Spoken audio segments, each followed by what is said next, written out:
Season 4 stand up for girls മലയാളത്തിലെ ആദ്യത്തെ standup comedy show. നമുക്കറിയാം, ഈ നവരസങ്ങളിൽ ഒന്ന് ഹാസ്യമാണ്.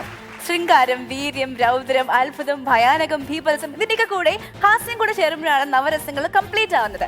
എന്തായാലും നമ്മുടെ പ്രിയപ്പെട്ട പ്രേക്ഷകർക്ക് വേണ്ടി ഹാസ്യരസം നൽകുവാനായിട്ട് ഫൺസ് പോയിന്റ് ടൈം സീസൺ 4 ഒരു പുതുമയാർന്ന എപ്പിസോഡ് സ്റ്റാർട്ട് ചെയ്യാൻ പോവുകയാണ്. Welcome everyone. ഫൺസ് point time season 4 ഇന്നത്തെ എപ്പിസോഡിൽ മത്സരിച്ച് വിജയിക്കുന്നവർക്ക് കാത്തിരിക്കുന്നത് പറക്ക ജുവൽസ് നൽകുന്ന സമ്മാനങ്ങളാണ്. ഏറെ സ്നേഹത്തോടെ സ്വാഗതം ചെയ്യാം നമ്മുടെ പ്രിയപ്പെട്ട ജഡ്ജസ്. വെൽക്കം ദം.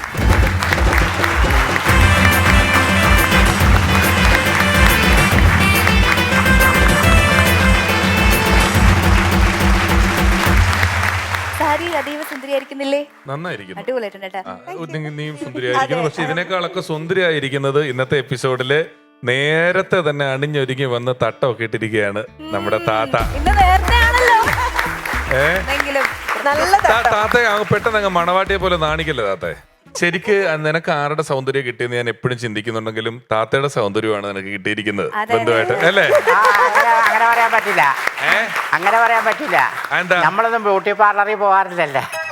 അങ്ങനെ ഇതൊക്കെ ബ്യൂട്ടി പാർലറിൽ പോയിട്ടുള്ളതാണ്. അല്ല, അപ്പൊ ഡയാന കുട്ടിയായിരുന്നപ്പോ താത്ത എടുത്ത് വളർത്തുവോ? അങ്ങനെയൊക്കെ നോക്കിയിട്ടൊക്കെ ഉണ്ടോ? ഒരുപാട്. ഇതിനെ ഞാൻ എന്തോരം പൊക്കിക്കൊണ്ട് നടന്നേക്കണെന്ന് അറിയാമോ? പിന്നെ അല്ലാണ്ട് ഇതിന്റെ ഇപ്പൊ ഇവിടെ ഇരുന്ന് ഞാൻ മൂത്രം ഒഴിച്ചിട്ടുണ്ട് ഒരുപാട്. ആണല്ലേ? പിന്നെ ഒന്ന് പാടുന്നു. ഇപ്പൊ ഇതിങ്ങനെ വലിയ പെണ്ണൊക്കെ ആയി. പണ്ട് കുഞ്ഞതല്ലായിരുന്ന ഞാനിങ്ങനെ കൊണ്ടുനടന്നതല്ലേ, എന്റെ കൈവെള്ളയിൽ വെച്ച് കൊണ്ടുനടന്ന വെണ്ണ.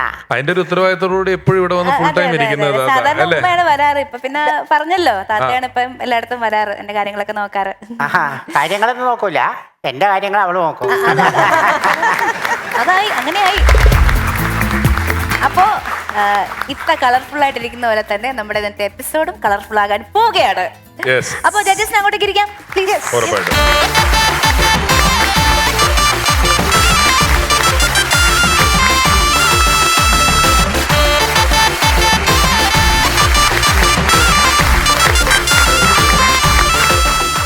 ഞാൻ ഈ അവസരത്തില് എനിക്ക് വളരെ എന്റെ ഹൃദയത്തോട് ചേർന്ന് നിൽക്കുന്ന ഒരു കാര്യം ഈ അവസരത്തിൽ ഞാൻ പറയാൻ ആഗ്രഹിക്കുകയാണ്.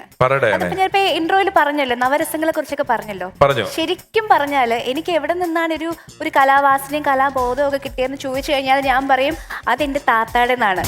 എനിക്ക് ആദ്യമായിട്ട് ശരിക്കും ഡാൻസ് പഠിച്ചു തന്നത് എന്റെ താത്തയാണ്. ഈ നവരസങ്ങളൊക്കെ കുട്ടുപോലെ കാണിക്കൂ ചോദിച്ചാ ഇപ്പൊ കാണിക്കൂ അല്ലേ? എനിക്കുള്ള പണിയാണ് വന്നേന്ന് എനിക്ക് മനസ്സിലായി. നീ എന്നെ കൊണ്ട് ഇതെല്ലാം കാണിപ്പിക്കാനുള്ള പരിപാടിയാണല്ലേ? ഏതാണെന്ന് പറഞ്ഞാൽ മതി, ഞങ്ങള് കാണിക്കാം. ഞാൻ പറയാം. ശൃംഗാരം, രൗദ്രം, ഭീകരം, അത്ഭുതം, ഭീപത്സം, ഹാസ്യം. ഇനി ഏതാ ബാക്കി? ഇനി ഏതാ ഉള്ള ബാക്കി? ശൃംഗാരം, ഹാസ്യം, കരുണം. കരുണം. ഇതല്ലാണ്ട് മൂത്താപ്പയുടെ വേറെ ഭാവമുണ്ട്. മൂത്താപ്പ ഭാവമൊന്നുമില്ല. മൂത്താപ്പ നല്ല മൂത്ത സാധന, നിനക്കറിയാൻ പാടില്ലേ? അത് വേണ്ട. നീ എന്നെ കൊണ്ട് കൂടുതൽ പണിയെടുപ്പിക്കാൻ നിൽക്കണ്ട. ഇവിടെ പെർഫോം ചെയ്യാൻ വന്ന പിള്ളേരെ വേറെ വിളിക്കാൻ നോക്ക്. ശരി, അപ്പൊ ഞാൻ എന്റെ പണി എന്തായാലും എടുത്തു തുടങ്ങാം.